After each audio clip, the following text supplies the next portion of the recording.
सबसे पहले जो उन्होंने जो चंदे का धंधा किया वो लोगों के सामने आया। उसके बाद किस तरह जो दागी नेता हैं उनको अपने पास लेकर और उनको वॉशिंग मशीन में डालकर उनको धुलाकर और अच्छे से साफ करके अपने पास रख देते हैं। जो लोगों के दुख दर्द में काम आए, मोदी तो नहीं आएगा ना यहाँ बैठने।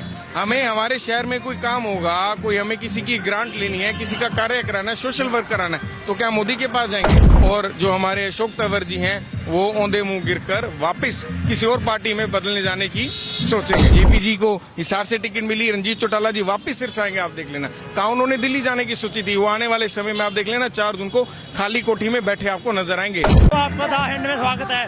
हम इस समय मौजूद है हिस्सा लोकसभा सीट पे, जहाँ कांग्रेस की एक रैली हो रही है, एक रोड शो हो रहा है। इसमें हमारे साथ धन चावड़ा जिनसे बातचीत करें, समझने का प्रयास करें कि 2024 का चुनाव है, भाई कैसा माहौल है सिरसा में, कैसा माहौल है? सर देखिए, सबसे पहले तो मैं हमारे शीर्ष नेतृत्व का धन्यवाद करता हूं। उन्होंने एक नेशनल चेहरा हमारे छोटे से शहर सिरसा को दिया। अन्यथा बहुत सारे उम्मीदवार थे, लेकिन शैलजा जी को हम एक लोकल लीडर नहीं मान सकते। एक नेशनल लीडर, एक नेशनल फेस जो आज एक छोटे से सिरसा शहर को दिया है, उसके लिए उनका बहुत बहुत धन्यवाद। और दूसरी बात, 3 बजे का समय था और अब आप देख लीजिए 9 बज रहे हैं, अभी तक 2 किलोमीटर का बाजार 6 घंटे में पूरा नहीं हो पाया है। लोगों का हुजूम, एक एक दुकान से लोग बाहर निकल के, वर्कर, मालिक सब बाहर निकल कर बहन जी को मालाएं भेंट कर रहे हैं। उनका धन्यवाद। और उनको खास करके आज मैं अभी बात बताऊं, जब आतिशबाजियां चल रही तो कई लोगों ने बोला कि सर आज 29 तारीख नहीं, आज 4 जून लग रही है।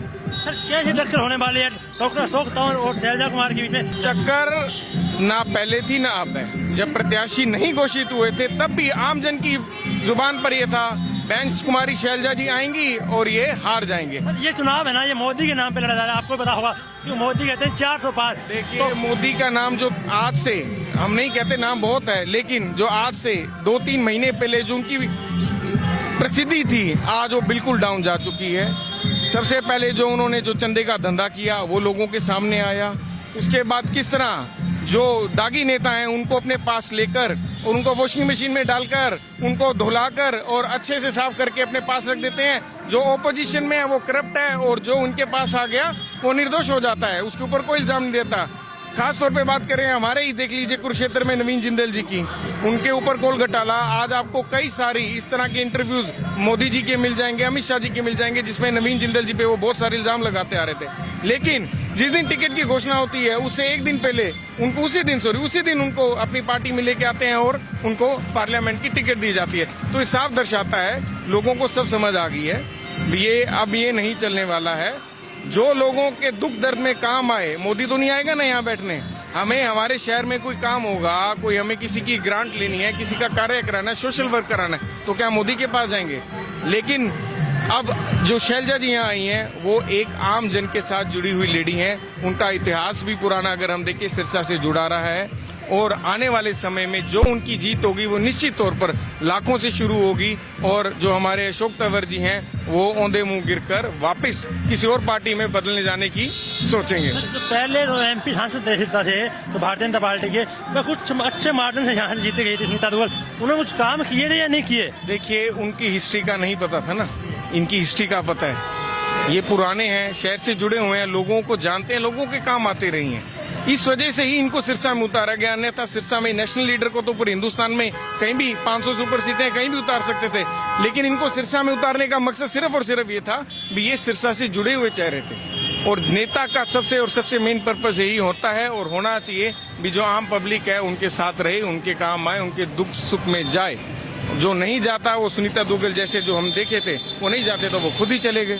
सर मैं आपसे एक सवाल और पूछना चाहूँगा, आप कांग्रेस में आपके अच्छे पद है, आप कांग्रेस में अच्छे टाइम तक रहे हैं, तो कांग्रेस के अंदर कहते हैं गुटबाजी है, तो क्या गुटबाजी कांग्रेस के अंदर है या नहीं है? देखिए गुटबाजी आज आपके सामने है।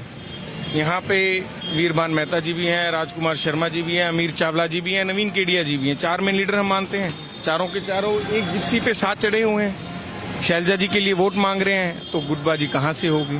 गुटबाजी हम तब कहते हैं हाँ अभी आज वीरभान जी नहीं आए या आज अपना केडिया साहब नहीं आए, राजकुमार जी नहीं आए, अमीर चावला जी नहीं आए, वो कहाँ गए? क्या वो दूसरे गुट के थे इसलिए गए? लेकिन अब साफ जाहिर हो रहा है सब मिलजुल कर कांग्रेस को जिताना चाहते हैं, सेंटर में राहुल गांधी जी को लाना चाहते हैं और सिरसा में शैलजा जी को जिताना चाहते हैं। सर विपक्ष कहता है कि कांग्रेस के अंदर सिर्फ हुड्डा की चलती है, हुड्डा जिसको टिकट देता है उसको टिकट मिलती है।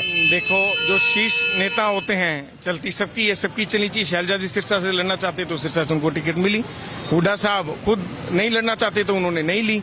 दीपेंद्र जी को लड़ाना चाहते तो वहां पे उनका इतनी फैन फॉलोइंग है, शायद ही हिंदुस्तान में किसी एक कॉन्स्टिट्यूएंसी पे इतनी फैन फॉलोइंग किसी नेता की हो जो दीपेंद्र हुड्डा जी की है। हाँ, जो जीते हुए चेहरे हैं सब उनको आगे बढ़ना चाहते हैं। हमारे रावदान सिंह जी भिवानी से टिकट मिली, निश्चित तौर पर वो बड़े अच्छे मार्जिन से जीतेंगे। जेपी जी को हिसार से टिकट मिली, रणजीत चौटाला जी वापस सिरसा आएंगे, आप देख लेना। कहा उन्होंने दिल्ली जाने की सोची थी, वो आने वाले समय में आप देख लेना 4 जून को खाली कोठी में बैठे आपको नजर आएंगे। उधर से उनको विधानसभा का इस्तीफा भी देना पड़ेगा और उधर से एमपी का जो उनको टिकट दिया है और वो भी वहां से औंधे मुंह हारेंगे। तो विपक्ष है वो आरोप लगाता है कि जिनको टिकट दे रही है कांग्रेस है वह सीधा सीधा भाजपा को अपना समर्थन दे रही है ताकि ऐसा कैंडिडेट उतार रही है जिससे भाजपा को लाभ हो। आप ये देखिए, जो भाजपा किसको टिकट दे रही है, 10 प्रत्याशी हैं, 10 में से 6 प्रत्याशी, आप सोच लीजिए 6 प्रत्याशी वो हैं जो कांग्रेस छोड़ के गए हैं या इंडिपेंडेंट होके गए हैं। आज रणजीत जी की बात कर ले, चौटाला साहब वो भी कांग्रेस में थे पुराने, इंडिपेंडेंट लड़े, उनको भी टिकट दे दिया, नवीन जिंदल जी को भी दे दिया। इस तरह के आप जितने भी देखेंगे मैक्सिमम टिकटधारी तो बीजेपी को कांग्रेस ने दिए हैं। उनके पास अपना कोई भी नेता नहीं है जो हमारे कैंडिडेट्स के खिलाफ लड़ सके, क्योंकि हवा पहले से बनती आ गई थी। हरियाणा में निश्चित तौर पर बहुत अच्छा कांग्रेस कर रही है, बहुत कड़ा मुकाबला रहेगा कुछ सीटों पे, और कुछ सीटों पे साफ था। सिरसा में साफ था, सिरसा में कांग्रेस जीत रही है। रोहतक में साफ था, रोहतक में जीत रही है। लेकिन अब ये पिछले 1-2 महीने में इतना माहौल चेंज हो गया है, आप भी गली गली जा रहे हैं, आपको पता लगेगा किस तरह कांग्रेस के पक्ष में सिर्फ हरियाणा में नहीं पूरे हिंदुस्तान के अंदर कांग्रेस का माहौल बनता जा रहा है। और ये निश्चित तौर पर आप देख लीजिएगा, ये 400 पार की जो नारे हैं ये 200 पार से भी नीचे रह जाएंगे। 4 लाख पार का नारा हम आज यहाँ लगाते हैं। 4 लाख पार हमारी शैलजा जी यहाँ से जीतकर वोट लेके जाएंगी।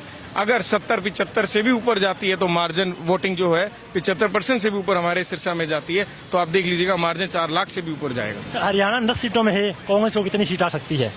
देखिए, मेरे हिसाब से बहुत कड़ा मुकाबला 2-3 सीटों पर ही है। गुड़गांव और फरीदाबाद को छोड़ दें, क्योंकि अभी वहाँ गुड़गांव में हमारे कैंडिडेट भी नहीं आए हैं, तो अभी मैं उसके बारे में कह नहीं सकता, क्योंकि एक फेस वैल्यू खुद की जो होती है वो बहुत बड़ी होती है। चाहे वोट मोदी जी को जाना है, राहुल गांधी जी को जाना है, लेकिन जो नीचे ग्राउंड लेवल पे काम तो नेता नहीं करने ना जी। तो इस चीज को देखते हुए मेरे हिसाब से 10 की 10 सीटों हम बहुत अच्छे से जीतने जा रहे हैं। फिक्स जो सीटें जो आज ही दिखाई दे रही है, जो वो कम से कम 6 सीटें तो ऐसी दिखाई दे रही है आज के दिन ही भी, जहाँ पे प्रत्याशी घोषित हो चुके हैं, 6 सीटें कांग्रेस की झोली में भी डल चुकी हैं। बहुत बहुत धन्यवाद।